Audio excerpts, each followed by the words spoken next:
নমস্কাৰ দৰ্শকসকল, মোৰ এই ধৰ্ম বিৱৰণ চেনেলত আপোনালোক সকলোকে শুভেচ্ছা জনালোঁ। আজি গৰুড় পুৰাণৰ ভাগ 28 আৰম্ভ কৰিবলৈ লৈছোঁ।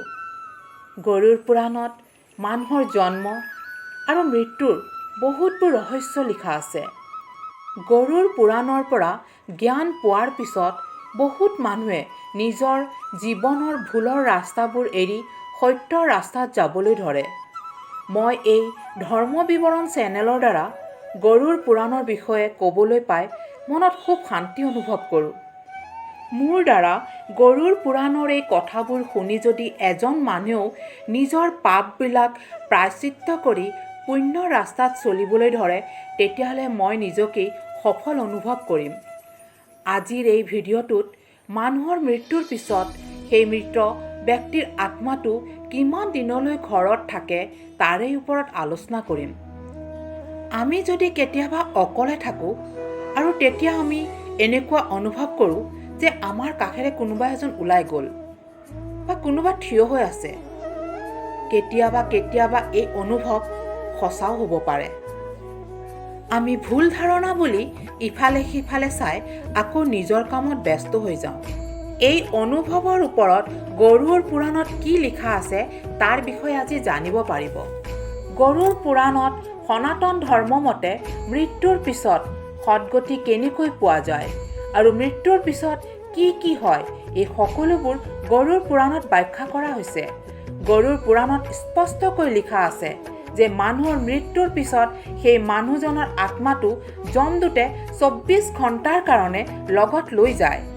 এই 24 ঘণ্টাত সেই মানুহজনে গোটেই জীৱনত কি কৰ্ম কৰিলে, ভাল বেয়া, শুভ অশুভ গোটেইবোৰ দেখুৱায় আৰু কিমান পাপ কৰিছে, কিমান পুণ্য কৰিছে সেয়া হিচাপ কৰায়। ইয়াৰ পিছত সেই আত্মাটোক লৈ গৈ আকৌ তেওঁৰ নিজৰ ঘৰত শৰীৰ দাহ সংস্কাৰ হোৱাৰ পিছত এৰি দিয়ে, য'ত তেওঁ শৰীৰ ত্যাগ কৰিছিল, আৰু 13 দিনলৈ সেই আত্মাটোক সেই ঘৰতেই থাকিবলৈ দিয়ে। 13 দিনৰ পিছত সেই আত্মাটোক যমদূতে আহি আকৌ লগত লৈ যমলোকলৈ লৈ যায়। গৰুড় পক্ষীয়ে ভগৱান বিষ্ণুক সুধিলে, হে প্ৰভু, সেই আত্মাটোক 13 দিনৰ কাৰণে নিজৰ ঘৰত কিয় এৰি দিয়ে? মোক বুজাই কওক। তেতিয়া ভগৱান বিষ্ণুই ক'লে, হে পক্ষীৰাজ, যেতিয়া এজন মানুহ মৰণ শয্যাত থাকে তেতিয়া তেওঁ বৰ কষ্ট পাই থাকে। সেই সময়ত সেই মৃত্যু শয্যাত পৰি থকা মানুহজনৰ আত্মাটো তেওঁৰ কণ্ঠত আহি ৰৈ যায়, আৰু ঠিক সেই সময়তেই দুজন যমদূত আহি তেওঁৰ ওচৰত থিয় হৈ যায়, আৰু যমদূতৰ ভয়ংকৰ ৰূপ দেখি সেই মানুহজনে ভয়তেই মলমূত্ৰ ত্যাগ কৰি দিয়ে আৰু নিজৰ মানুহক কিবা ক'বলৈ বিচাৰে, কিন্তু তেওঁৰ মুখেৰে এটা শব্দ ওলাই নাহে। আৰু এই অৱস্থা দেখি তেওঁৰ নিজৰ মানুহবোৰে কান্দিবলৈ ধৰে আৰু কান্দিয়ে সুধিবলৈ ধৰে, আপোনাক কিবা লাগে নেকি? আপুনি কিবা ক'ব বিচাৰে নেকি? কিন্তু মৰণ শয্যাত পৰি থকা মানুহজনে এই কথাবোৰ শুনা নাপায় বা ক'ব লগা অৱস্থাতেই নাথাকে। এটা সৰু কিনা আঙুলিৰ নিচিনা আত্মাটো কণ্ঠৰ পৰা খুব কষ্টৰে বাহিৰলৈ ওলাই আহে, আৰু সেই আত্মাটো যেতিয়া বাহিৰলৈ ওলাই আহে তেতিয়া যমদূতে সেই আত্মাটোক ধৰি লয়। সেই আত্মাটোক এনেকৈ বান্ধি লয়, এনেকুৱা লাগে যেন তেওঁ এজন খুব ডাঙৰ অপৰাধী, আৰু সেই আত্মাটোক সেনেকৈয়ে 24 ঘণ্টাৰ কাৰণে যমলোকলৈ লৈ যায়, আৰু তেতিয়া তেওঁৰ পাপ পুণ্যৰ হিচাপ কৰি আকৌ তেওঁ নিজৰ ঘৰত লৈ আহে। যদি সেই মৃতদেহটোৰ দাহ সংস্কাৰ নহয় তেতিয়াহ'লে যমদূতে সেই আত্মাটোক বান্ধিয়েই ৰাখে, কিয়নো সেই আত্মাটো সেই শৰীৰত আকৌ প্ৰৱেশ কৰিব খোজে।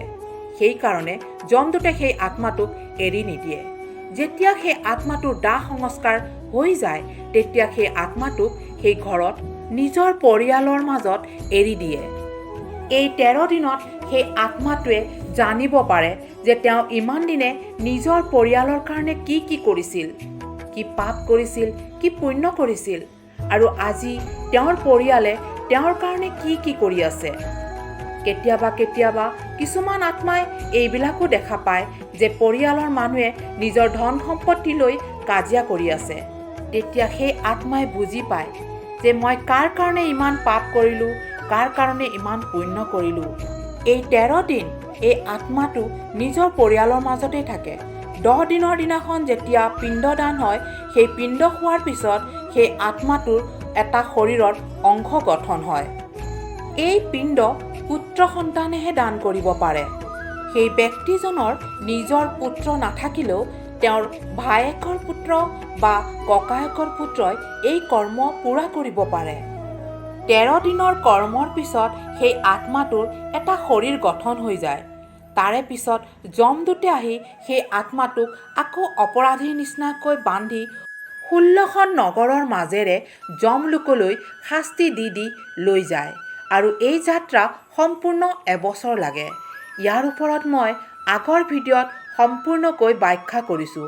এই 16খন নগৰ কোনখন নগৰ আৰু কি শাস্তি পোৱা যায়।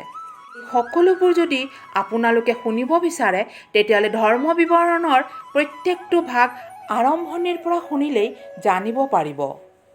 গৰুড় পুৰাণত ভগৱান বিষ্ণু আৰু গৰুড় পক্ষীৰ মাজত হোৱা কথা বতৰাই লিখা আছে। গৰুড় পুৰাণ যেতিয়া পঢ়ে তেতিয়া বুজি পাব যে গৰুড় পক্ষীৰ মনত মনুষ্যৰ জন্ম মৃত্যু, পাপ পুণ্য, শুভ অশুভ এই কথাবোৰ লৈ খুব প্ৰশ্ন জাগিছিল। আৰু এই প্ৰশ্নবোৰ ভগৱান বিষ্ণুক সুধিছিল আৰু ভগৱান বিষ্ণুৱে এই প্ৰশ্নবোৰৰ উত্তৰ দিছিল।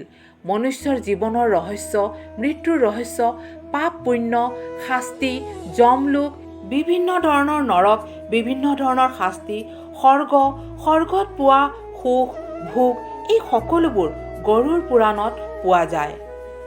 গৰুড় পুৰাণ 27 আজি মই ইয়াতেই শেষ কৰিলোঁ। আপোনালোকে যদি মোৰ এই ভিডিঅ'বোৰ শুনি ভাল পায়, তেতিয়াহ'লে যেন শ্বেয়াৰ কৰে আৰু সনাতন ধৰ্মক আগলৈ আগবাঢ়িবলৈ সহায় কৰে। আৰু এতিয়ালৈকে যদি আপুনি মোৰ এই চেনেলটো ছাবস্ক্ৰাইব কৰা নাই, তেতিয়াহ'লে এটা ছাবস্ক্ৰাইব কৰি দিয়ক। আগলৈ এনেকুৱা ধৰণৰ ভিডিঅ' আহিলে আপোনাৰ ওচৰত ন'টিফিকেশ্যন আহি যাব। ওম নৰনাৰায়ণায় নমঃ।